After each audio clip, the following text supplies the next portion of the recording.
Assalamualaikum warahmatullahi wabarakatuh. Kali ini saya bersama Fahrunisa. Kami akan podcast tentang PHP ya, atau pemberi harapan palsu. Gimana kabarnya? Alhamdulillah, kabarnya baik-baik aja. Iya, jadi gini banyak yang bilang masa-masa PDKT itu lebih indah daripada setelah jadian. Tapi nggak banyak juga orang yang merasa kayak dibohongin gitu, atau lebih tepatnya di PHP-in. Kalau menurut kau sendiri, PHP itu gimana? Nah, pas banget nih momennya. Nah, pada saat PDKT itu kayak manis, kayak mulus gitu rasanya. Terus pas udah jadian itu kayak garing, banyak hal yang hilang. Kayak dari manis itu berubah jadi pahit. Jadi menurut aku pribadi, PHP itu ya benar-benar parah ya. Parahnya kenapa? Karena dia itu nyakitin hati seseorang. Nah, kalau dia nyakitin hati seseorang itu dia bakalan dapet karma. Entah hari ini, entah besok, entah detik ini, kan kita nggak pernah tahu. Karma itu selalu berlaku. Jadi buat kalian yang suka PHP, stop. Mulai sekarang, kalau kalian emang bener-bener suka sama cewek itu, ya udah kejar. Jangan kalian PHP-in. Misalkan kalian nggak suka atau sekedar kagum, mending kalian gak usah deketin sama sekali. Tapi nggak mungkin juga kan seorang PHP-in dia tanpa alasan. Menurut aku, dia PHP-in orang pasti dia ada alasannya.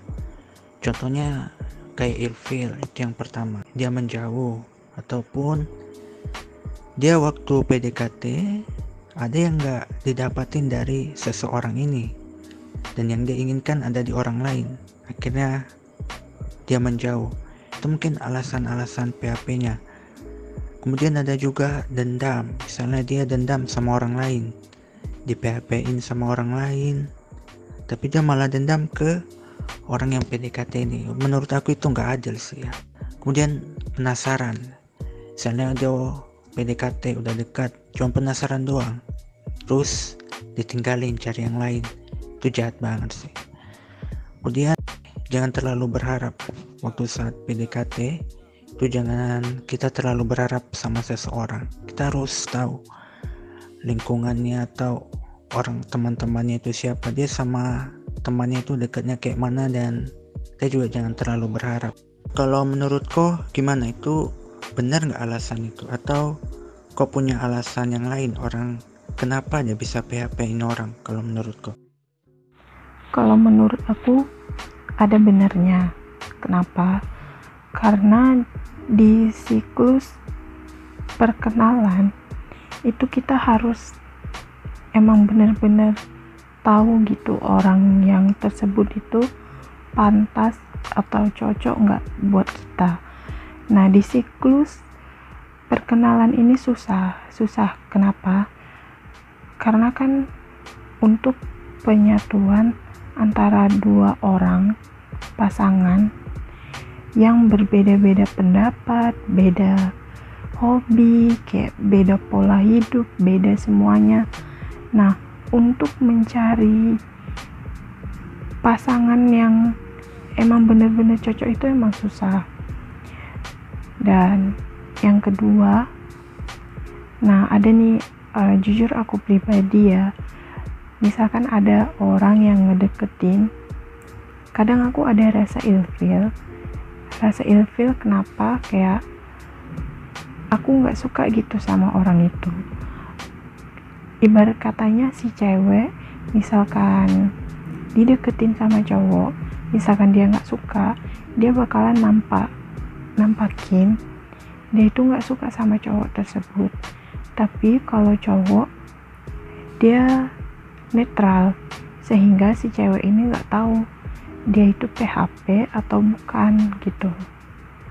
Menurut aku sih terakhir Nisa, kau ada pesan nggak untuk orang yang nge-PHP-in dan orang yang di PHP?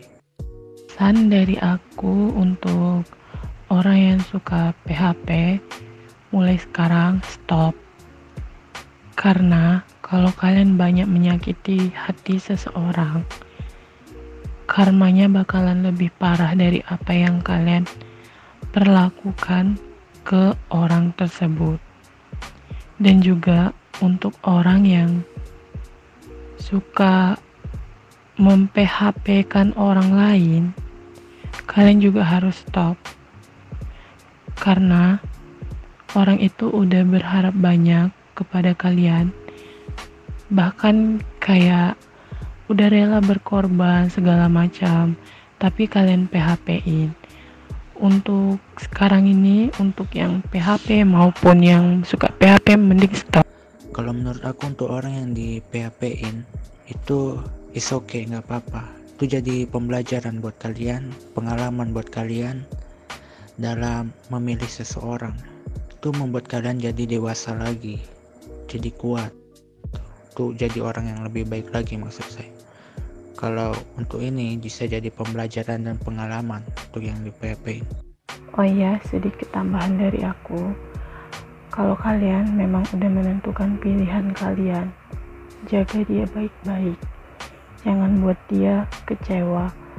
Dan misalkan kalian emang udah gak suka gitu, atau kalian bosan, kalian lebih baik jujur.